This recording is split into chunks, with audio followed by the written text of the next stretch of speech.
Escuché de un teólogo que dijo que la Biblia, donde sea que la partes, va a sangrar. ¿Y de qué está hablando? Donde sea que, ya ves que cuando partes a la mitad te topas con salmos. Pues donde sea que partas la Biblia va a sangrar porque va a estar hablando de la cruz. Va a estar hablando del Evangelio, del sacrificio que hizo Jesús. Ya sea el Viejo Testamento, ya sea el Nuevo Testamento, siempre que abras la Biblia, en donde sea, te va a estar hablando del Evangelio, te va a estar hablando de Jesús, de lo que iba a suceder. Y en este caso estamos en el Nuevo Testamento. Estoy seguro que todos hemos sentido desesperación o hemos sentido una carga, hemos sentido cansancio. Y a veces no sabemos cómo vamos a continuar. Y a veces la gente de afuera te dice, yo no sé cómo le haces con toda esta serie de reglas, porque así lo miran. Pero lo que no saben que la naturaleza que Cristo ha puesto en nosotros nos hace un deleite el seguir esa serie de reglas. Y para eso hay que creer en Jesús y el Espíritu Santo nos da esa nueva naturaleza. Eso lo sabemos nosotros, pero a veces es tanto la presión en nuestra vida que se nos olvida todo. Se nos olvida todo, nos bajamos de la cruz, como dicen, y ya no sabemos, nos quitamos el uniforme cristiano también, como dicen, ¿no? Si han escuchado eso, y decimos, ya no queremos seguir. ¿Será este camino el que Jesús me ha dicho que siguiera?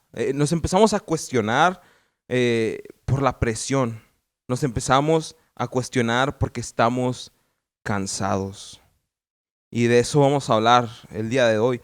Estamos en Mateo 11 y dice Jesús y Juan el Bautista. Cuando, cuando Jesús terminó de darles esas instrucciones a los 12 discípulos, salió a enseñar y a predicar en las ciudades de todas las regiones. Si quieren leer las instrucciones en casa, pueden leer el capítulo de Mateo 10 y ahí están las instrucciones.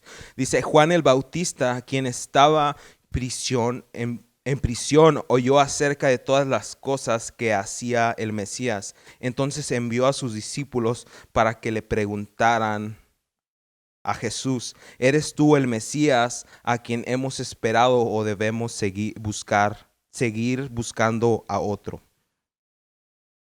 Y eso es clave,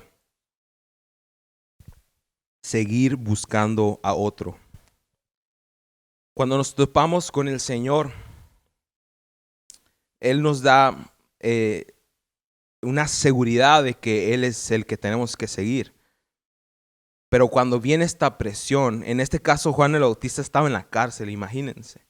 Su vida estaba en amenaza. Y cuando viene esta presión, nos empezamos a hacer estas preguntas.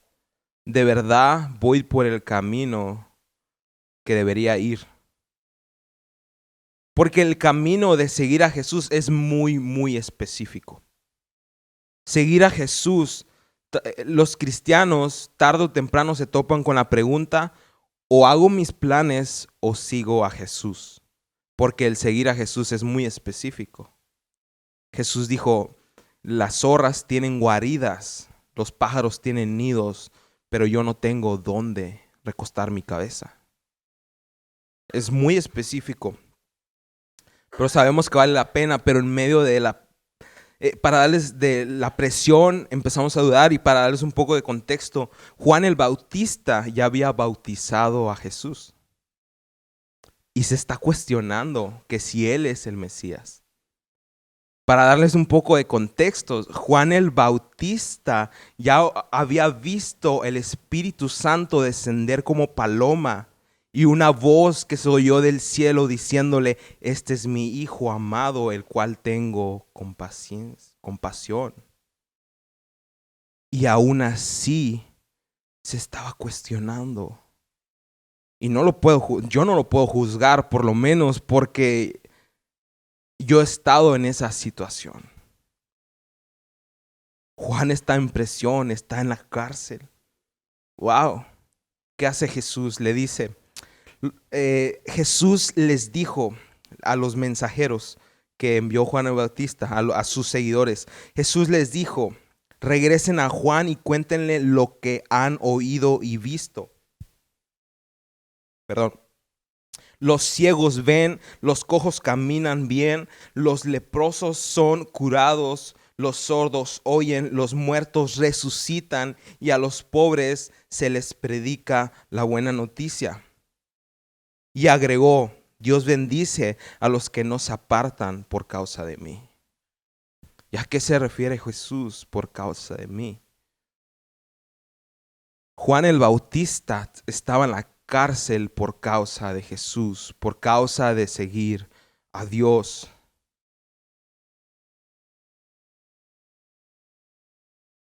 Pero es difícil. A veces hay presión en nuestra vida y nos empezamos a cuestionar, ¿y si mejor, y si hubiera, no sé, invertido en aquel trabajo, y si hubiera estudiado a lo mejor, y si dejo el ministerio para irme a hacer dinero o me voy de ciudad cuando Dios te ha llamado a esta ciudad? Yo no sé el contexto de tu vida, yo no sé lo que Dios te ha llamado a hacer, pero tú sí sabes. En general somos llamados a darle la gloria a Dios, eso lo sabemos, y amar al prójimo. Pero específicamente Dios ya te ha hablado qué tienes que hacer. Pero a veces en la presión queremos soltarlo. Y dice el 7, mientras los discípulos de Juan se iban, Jesús comenzó a hablar acerca de él en las multitudes. Y lo curioso es que se fueron y luego Jesús empezó a hablar de Juan. No dejó a lo mejor que los mensajeros escucharan lo que iba a decir. Y esto es lo que dice Jesús acerca de Juan. ¿A qué clase de hombre fueron a ver al desierto? ¿Acaso era una caña débil sacudida con las más leves brisas? ¿O esperaban ver un hombre vestido con ropa costosa? No, la gente que usa ropa costosa vive en los palacios. ¿Buscaban a un profeta? Así es.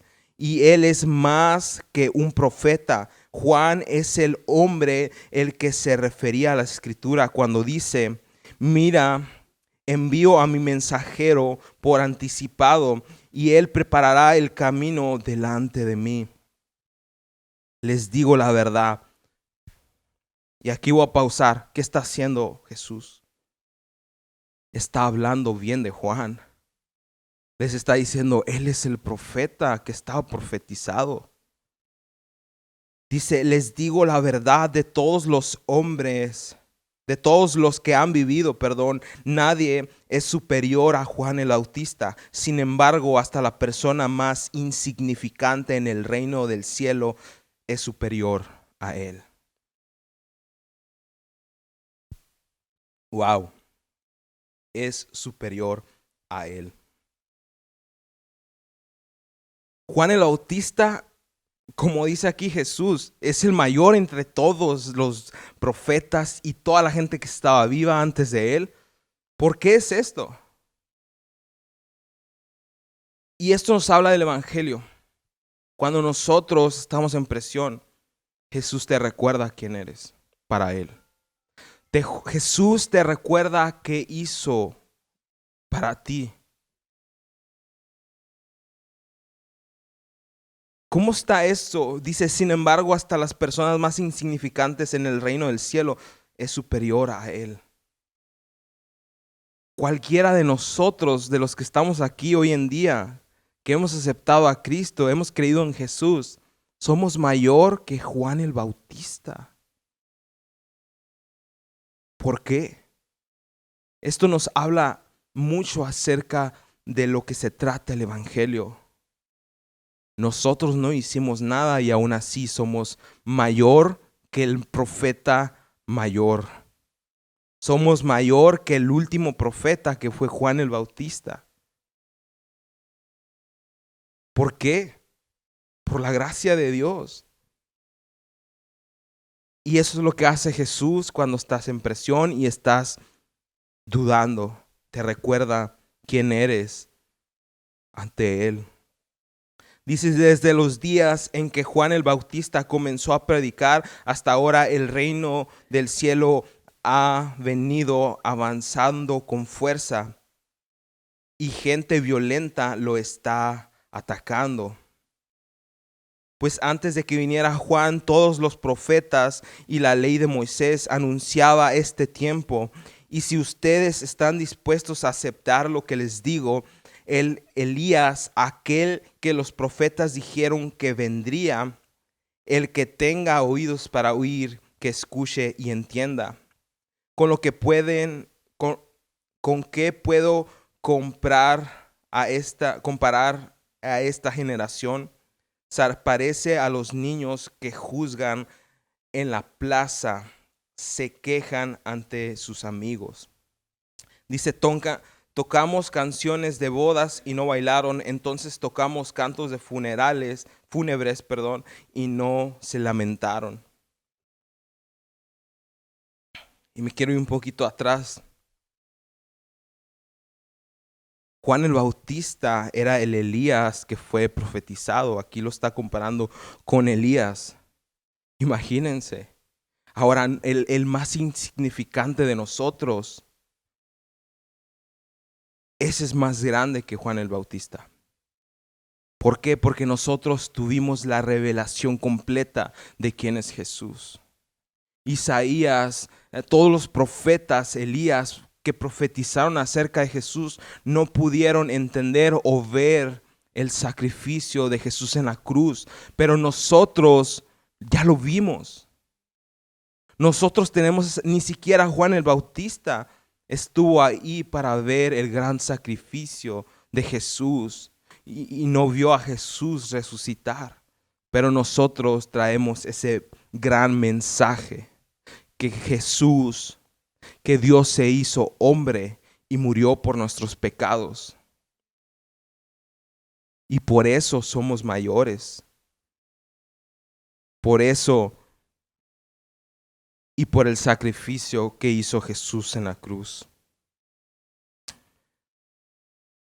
Estamos en el 16, dice, pues Juan no dedicaba el tiempo a comer y beber, y ustedes dicen, está poseído por un demonio. El Hijo del Hombre, por su parte, festeja y bebe, y ustedes dicen, es un glotón y es un borracho, y es amigo de cobradores de impuestos y de los otros pecadores. Pero la sabiduría demuestra estar en lo cierto por medio de sus resultados. Wow. No importa qué sucedía, los criticaban, ¿no? Eso me recuerda a la cancelación del día de hoy, ¿no? Ya mi postura acerca de la cancelación a lo mejor está bien para la gente que está haciendo mal, porque pues tiene que tener consecuencias a alguien que está haciendo algo malo o hablando odio o racismo en el internet. Pero ahora hoy en día te cancelan por todo, ¿no? O sea, si haces esto o haces lo contrario, ya te empiezan a cancelar, ¿no? Si te equivocas, otro. Y a lo mejor ni al caso estar comparando, pero aquí a Juan le decían que estaba endemoniado porque no bebía, ni comía, ni convivía con los demás. Ahora Jesús viene a convivir con los demás, a tomar, a comer, y ahora le llaman borracho y glotón. Está increíble. Dice, luego Jesús comenzó a denunciar a las ciudades en las que había hecho tantos milagros porque no se habían arrepentido de sus pecados ni habían vuelto a Dios. Y aquí en resumen, Jesús empieza a decirle a las ciudades que habían visto milagros que les iba a ir peor que a Sodoma y Gomorra y a las ciudades que estaban en pecado, pero no habían tenido a Jesús. Y también dice que si esas ciudades hubieran visto los milagros de Jesús, esas ciudades estuvieran hoy en día aquí y se hubieran arrepentido. Como sabemos, Sodoma y Gomorra fue destruida, pero ellos no tuvieron a los milagros, no tuvieron a Jesús en persona, no tuvieron los milagros de Jesús. Ahora estas ciudades miraban los milagros de Jesús y aún así no se arrepentían. no se arrepentían. Y esa es una predicación para otra ocasión. Y vamos a saltarnos al 25. En esta ocasión Jesús hizo la siguiente oración: Oh Padre, Señor del cielo y de la tierra, gracias por esconder estas cosas de los que se creen sabios e inteligentes y por revelárselas a los que son como niños. Sí, Padre, te agradó hacerlo de esta manera. Dios ocultó la sabiduría del Evangelio a las personas que se creen sabias, inteligentes, y se las dio a los que son como niños. ¿Cómo es un niño? Un niño necesita ayudas y reconoce que necesita ayudas. Un niño es débil. Un niño va con su papá y acepta: hey, necesito ayuda, necesito que me des agua, necesito que me des comida. Está dependiendo. Pero alguien que se cree que es inteligente y sabio, ¿quién es inteligente y sabio ante Dios? En comparación a Dios, ¿quién es inteligente y sabio? Nadie. Todos somos peores que niños. Nadie es inteligente y sabio a comparación con Dios.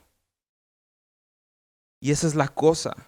Todos necesitamos de Dios, pero no todos aceptamos que necesitamos de Dios. Todos estamos enfermos, pero no todos aceptamos que estamos enfermos y que necesitamos de un doctor.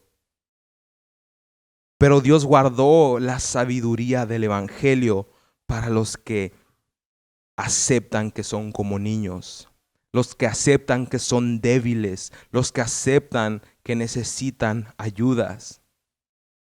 Por eso la Biblia habla mucho acerca del hombre fuerte, el hombre rico en todas sus áreas, en dinero, en amigos, influencias, inteligencias. Ese hombre piensa que no necesita de nadie, pero el hombre débil es el que puede ver el Evangelio, es el que puede ver la sabiduría del Evangelio. Y déjame leértelo otra vez. Dice, lo perdí. Dice: oh Padre, Señor del cielo y de la tierra, gracias por esconder estas cosas de los que se creen sabios e inteligentes. Y no dice de los que son sabios e inteligentes, dice de los que se creen sabios e inteligentes. Y por revelárselas a los que son como niños. Sí, Padre, te agradó hacerlo de esta manera. Otra vez, la idea del Evangelio, lo que refleja el Evangelio, es que nosotros, siendo débiles, recibimos todo esto por amor y por gracia, sin hacer nada. A eso me refiero con donde quiera que partes la Biblia va a sangrar. Vas a ver que está hablando del Evangelio. Donde sea, cualquier historia que encuentras aquí en la Biblia habla de Jesús y es una imagen del Evangelio, una y otra vez. Y luego dice: mi Padre me ha confiado todo, nadie conoce verdaderamente al Hijo excepto al Padre, y nadie conoce verdaderamente al Padre excepto el Hijo, y aquellos a quienes el Hijo decide revelarlo. Luego dijo Jesús: vengan a mí todos los que están cansados y llevan cargas pesadas, y yo les daré descanso. Si tú quieres conocer a Dios, tienes que conocer al Hijo. Jesús es la imagen del Dios invisible. Si tú quieres saber cómo es Dios, conoce a Jesús. Si tú dices: Dios me estará castigando, hoy no sé si mañana voy a tener para comer, Dios me estará castigando por mi pecado. A lo mejor te haces esa pregunta, pero mira el carácter de Jesús. siendo enemigo, Él murió en una cruz, lleno de sangre, desnudo, humillado por ti. Entonces ese no es el carácter de Jesús. Dios no te está castigando porque está enojado contigo. Claro, porque te ama, como dice la Biblia, Él te va a corregir. Pero cuando tú tienes esa mentalidad, Dios me está castigando, llevas peso en tu espalda. Y dices, porque sigo fallando, Él me sigue castigando. Y llevas peso y cada vez se hace más pesado. A lo mejor Juan pudo haber dicho, yo estoy en la cárcel porque hice algo malo, no sé qué hice, pero Dios me está castigando. Pero no. Juan nos enseña que el verdadero amor, el perfecto amor echa todo el temor, y luego agrega que el miedo viene por temor a ser castigados. Se conecta. Vivimos con pesas porque pensamos que así es el carácter de Dios.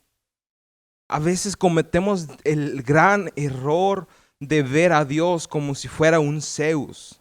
Tengo que darle sacrificios para que me bendiga. Pero Jesús te enseña algo diferente. Concéntrense en el Evangelio, en ese pedazo del Evangelio que dice, ustedes eran enemigos y Dios estaba enojado con ustedes. ¿Y qué hizo Dios al respecto? Envió a su Hijo a morir en la cruz para que pagara lo que tú hiciste, y así te dio el título de hijo. Entonces todo ese peso tienes que quitártelo creyendo en el Evangelio, creyendo que Dios no actúa de esta forma. Luego dijo Jesús, dice, vengan a mí todos los que están cansados y llevan cargas pesadas, y yo les daré descanso. Pónganse mi yugo, déjenme enseñarles, porque yo soy humilde y tierno de corazón, y encontrarán descanso para su alma. Si estás cansado o tienes miedo,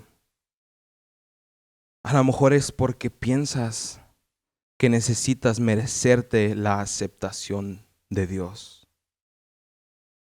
Pero déjame decirte que lo que hizo Jesús en la cruz hizo que tú tengas la aceptación de Dios. ¿Qué es el yugo? ¿De qué está hablando Jesús en este pasaje?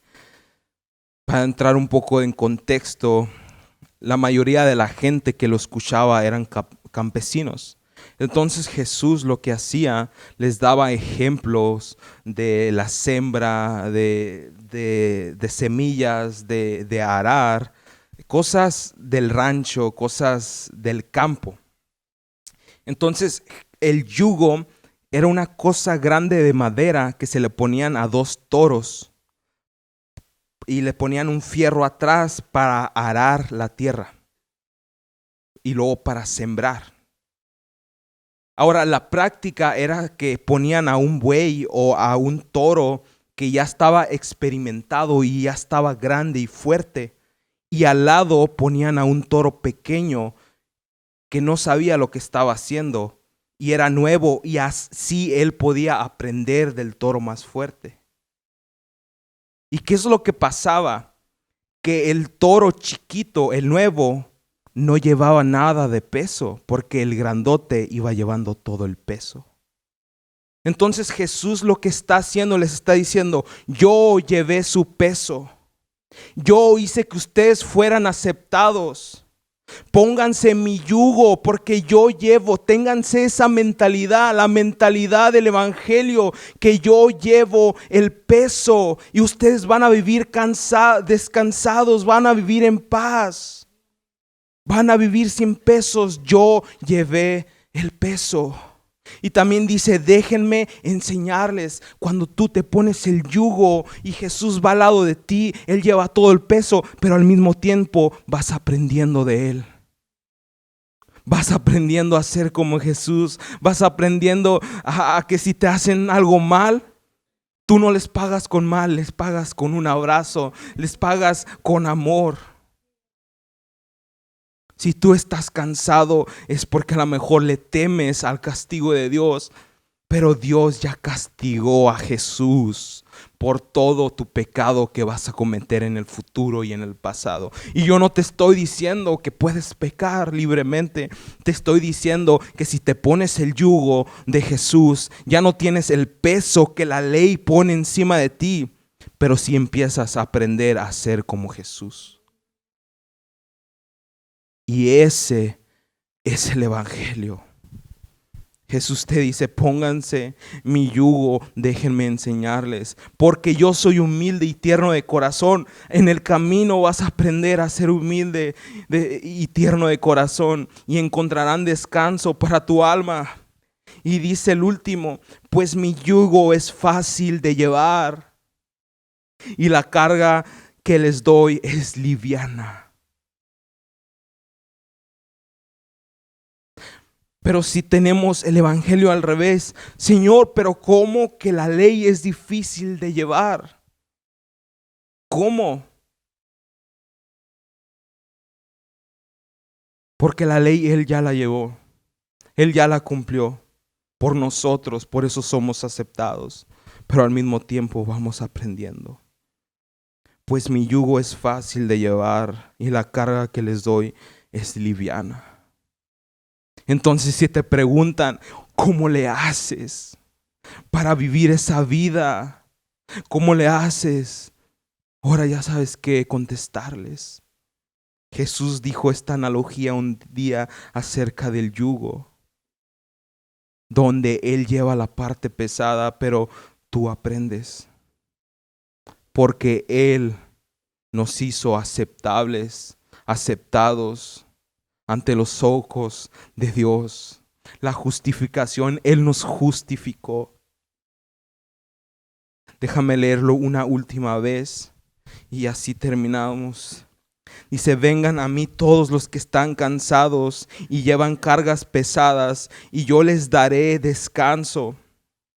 Pónganse mi yugo, déjenme enseñarles, porque yo soy humilde y tierno de corazón, y encontrarán descanso para su alma. Pues mi yugo es fácil de llevar y la carga que les doy es liviana.